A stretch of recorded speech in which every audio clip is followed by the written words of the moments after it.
समझे ना? हाँ।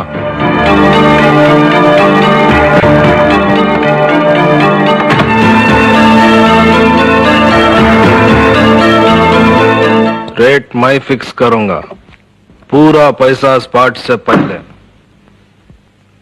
मंजूर है। परसों शाम की अखबार में हम ये खबर देख सकते हैं? कल के ही अखबार में देखे तो क्या कोई प्रॉब्लम?